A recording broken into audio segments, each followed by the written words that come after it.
Every year Father's Day comes around and I never know what to get my dad because he seems to have a lot of things, but he loves being outside and in his garden so much he'll stay out until dusk. So what better Father's Day gift to give him?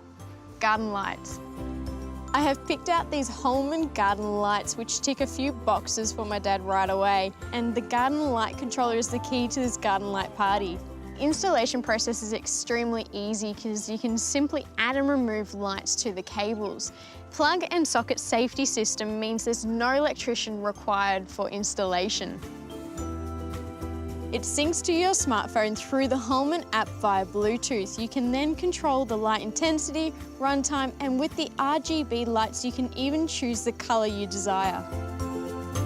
All the lights are made from a die-cast aluminium with a low-watt LED for a long-lived life, which will also allow for a low energy consumption.